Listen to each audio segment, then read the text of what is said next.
Last week, I gave a small talk at my old alma mater, an Ivory Tower architecture school. I was speaking to architecture students as a developer, fully realizing that to many of them, I'm the money-grubbing villain. Crude, disingenuous, the guy from the dark side.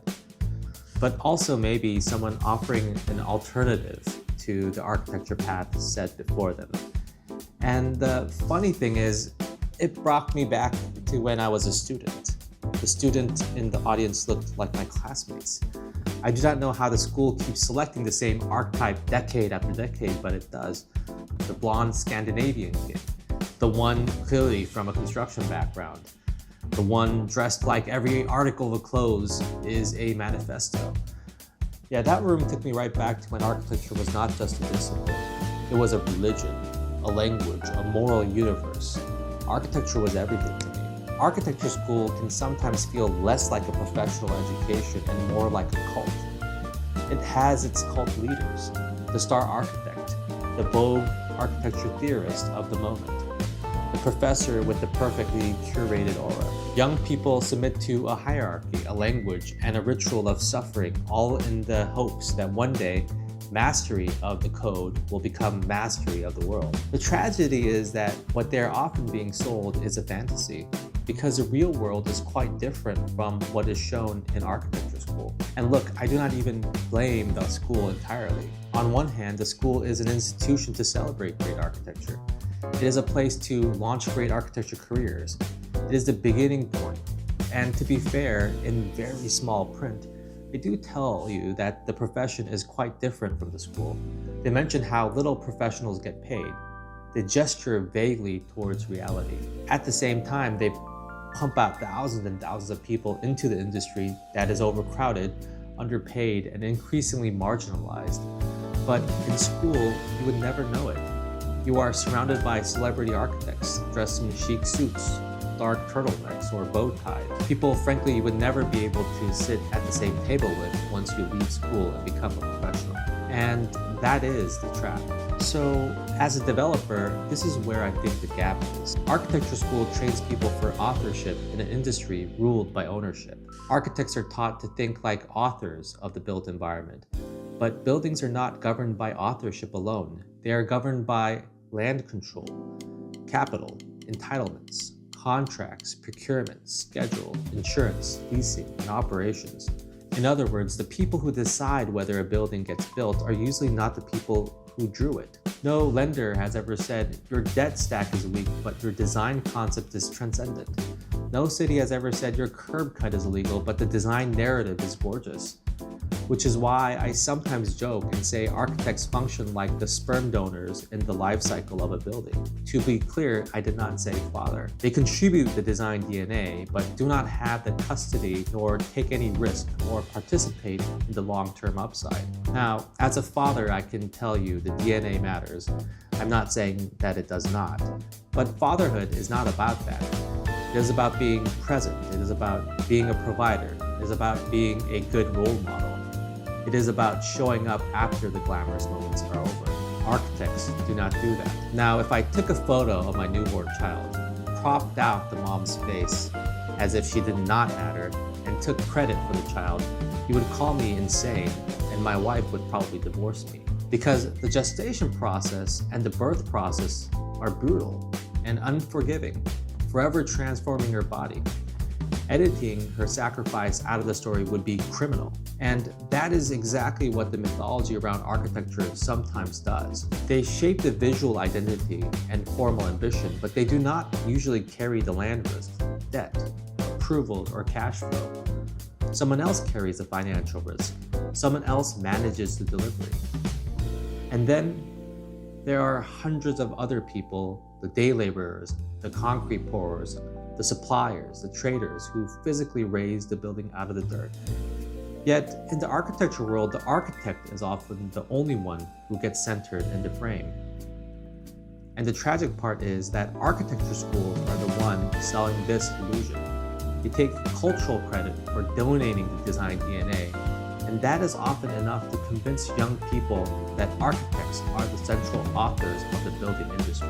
Now, selling the illusion of total authorship is a fantastic business model for an academic institution.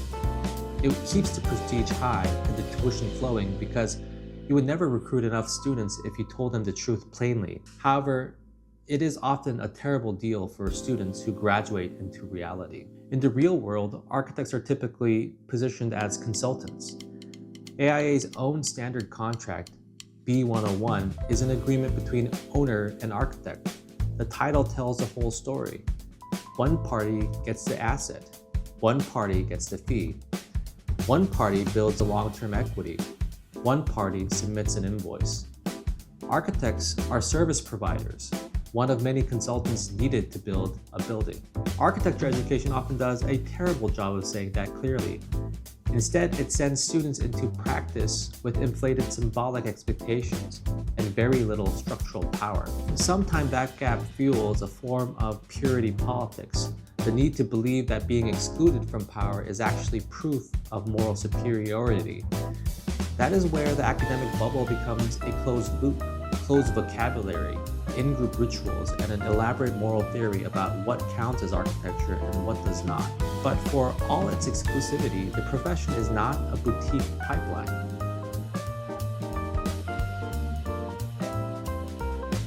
That is a large-scale production system.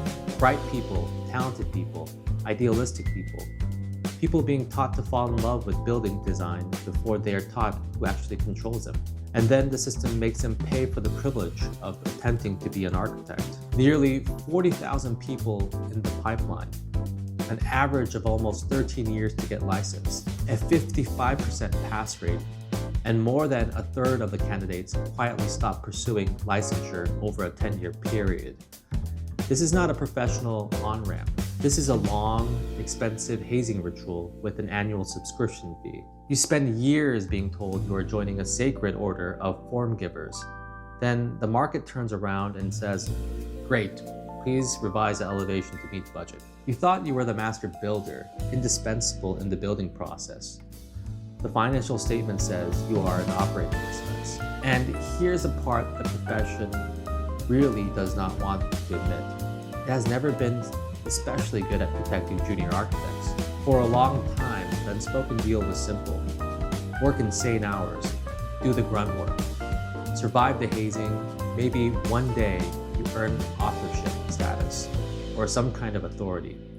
Junior architects were treated less like future leaders and more like a labor pool, cheap, ambitious, replaceable.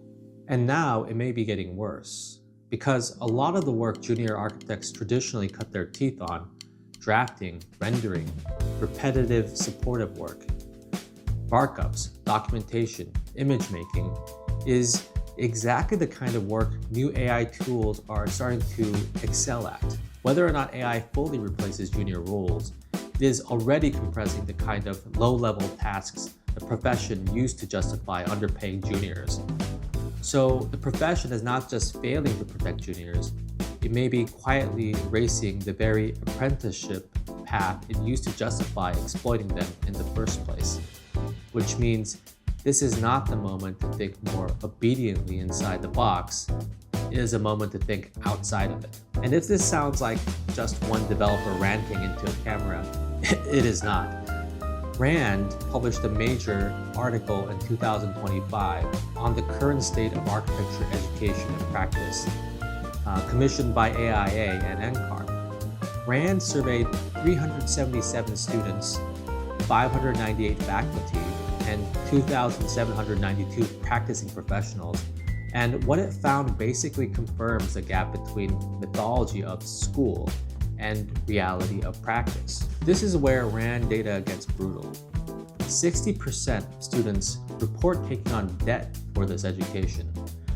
When RAND asks whether the curriculum is aligned to industry trends, 51% of faculty say yes, but only 19% of students agree.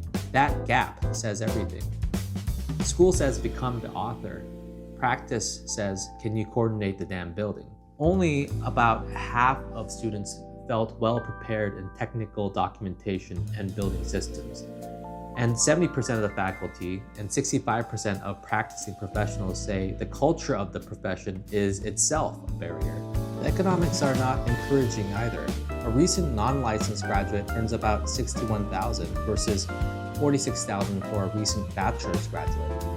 Again, money is not everything. And if you ask people to endure years of training, debt, and long apprenticeship process, then the economics matters. Because if the economics do not match the mythology, that tells you something about where the profession really sits.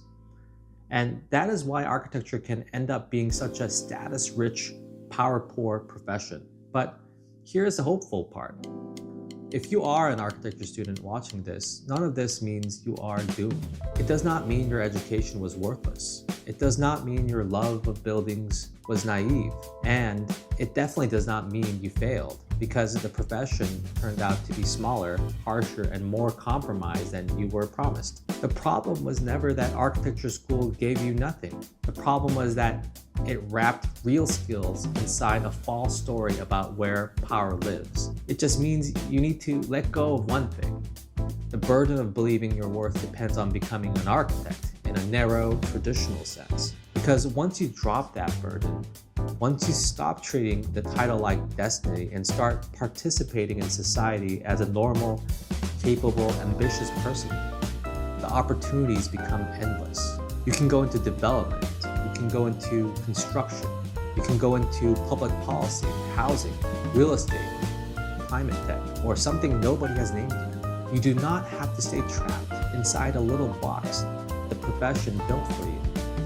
And the beautiful thing is that architecture school, for its illusions, still gives you something real. It teaches you how to see, how to synthesize, how to hold many variables in your head at once, how to think spatially, visually, politically, and materially, how to care about the built world. Those are not small things. Those are powerful things. So the goal is not to throw that away. The goal is to unbundle it from the mythology. Take the intelligence, take the taste, take the discipline, take the ambition, take the care, and then go where those things actually have power. Because the truth is, the world does not need more people protecting the profession of architecture. It needs more people with architectural intelligence operating where decisions actually get made. So if you are young and disillusioned and wondering whether you still belong, my answer is yes. You belong everywhere.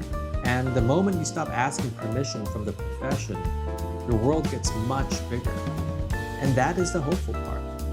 Not that the old dream survives exactly as it was sold to you, but that once you set that dream down, you may finally be free enough to build a better. Great work, but no more architecture, please, no more architecture.